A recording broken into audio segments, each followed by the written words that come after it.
Meanwhile, tens of thousands of people are gathering at the Vatican to pay their final respects to Pope Francis, who passed away at the age of 88. The Pope's body now lies in state at St. Peter's Basilica, drawing over 50,000 mourners in just 24 hours. The queues stretch far beyond St. Peter's Square, with many waiting for hours, in fact, through the dead of the night. The Pope's simple, humble legacy has touched millions, from cardinals to commoners, many of whom, in fact, see him as a beacon of hope and unity. His funeral, to be held Saturday, will be modest, in keeping with his wishes. Pope Francis, meanwhile, the first Latin American pontiff, will be laid to rest in a church in central Rome, far from the traditional papal tombs. Now, this just as he lived, with humanity, dignity, and grace. Over in the US, President Donald Trump has expressed rare public frustration with Russian President Vladimir Putin, saying he is not happy with the deadly missile strikes on Kiev that killed at least 12 people overnight. In fact, in a post on Truth Social, Trump called the attack not necessary and also urged Putin to stop, but stopped short of announcing any further action. Now, the strikes mark the deadliest assault on Ukrainian capital in months and come amid growing pressure on Ukraine to accept land concessions in a potential peace deal.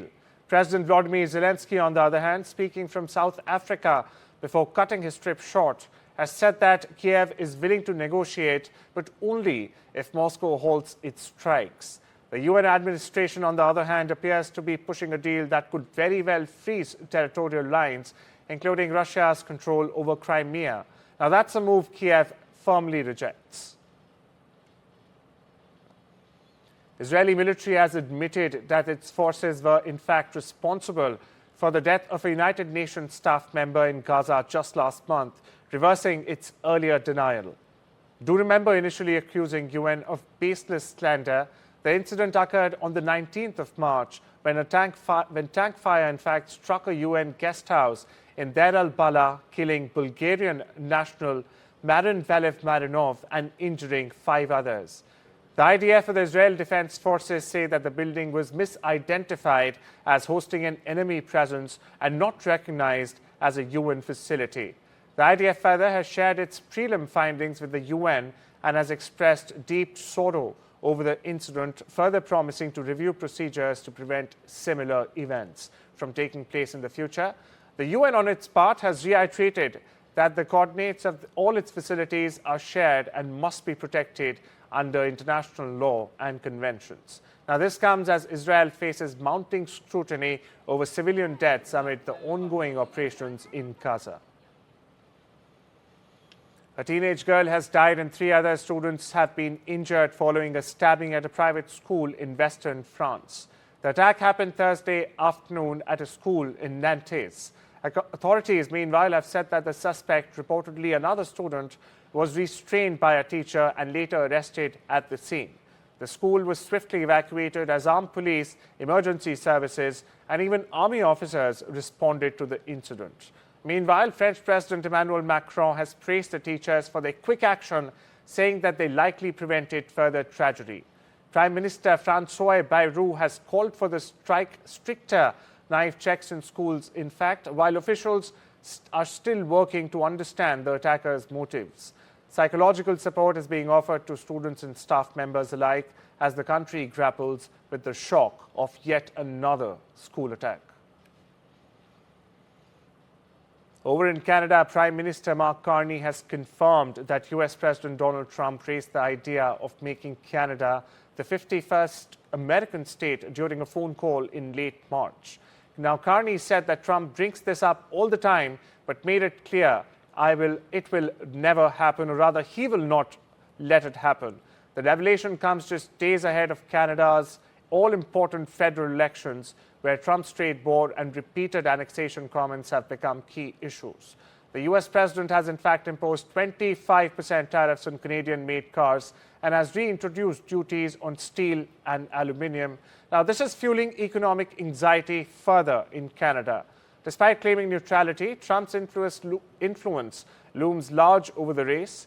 Both Carney and his opponent, Conservative leader Pierre Poilievre, have promised to stand firm against Washington's pressure. For perspective, viewers, more than 7 million Canadians have already voted early, with polls showing a tight race between the two leading parties. Listen in, my colleague Maha Siddiqui gets the latest.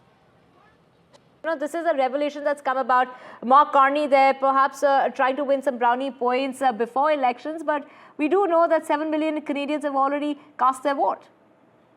Yes, absolutely, Divya. And much of the narrative around Mark Carney has been built around the fact that he is one person who can take on US President Donald Trump in a firm manner. And this revelation that Donald Trump did bring up the 51st state matter with Mark Carney can go either way for him, though his office was quick to clarify and reveal for the first time that that issue was brought up and that he did say that never has Canada thought of this, never will this ever be an issue on the table between US and Canada. So his office has clarified that he took a firm stand on the matter and only then continued his conversation with the US President Donald Trump. But this revelation was not made even by US President Donald Trump in his statement about the phone conversation on the 28th of March between Mark Carney and himself, in which he showed a respect for the office of the Prime Minister of Canada, because remember, before that he had been referring to the Canadian Prime Minister's position as the Governor of Canada, and there was no mention of the 51st state of as well. So this is one of the crucial aspects now that has come to the fore. However, Mark Carney's office has been clarifying that he took a firm stand on the matter, Divya. US President Donald Trump is set to give an interview to the Atlantic's editor-in-chief, Jeffrey Goldberg. Now, he's the same journalist who broke the Signalgate scandal or the Yemen war leaks scandal last month. Trump confirmed the meeting on his Truth Social account, calling the interview a personal competition to see whether the Atlantic is capable of being, in his words, truthful. The interview follows a wave of tensions after Goldberg exposed leaked signal messages involving top White House officials discussing military strategies nonetheless. Despite previously calling Goldberg a sleazebag and the magazine failing, Trump now says the story will be titled "The Most Consequential President of This Century." Meanwhile, Goldberg will be joined by staff writers Michael Scherer and Ashley Parker, both of whom Trump has accused of also being biased reporters. Now, China is reportedly considering suspending its 125% tariff on some U.S. imports.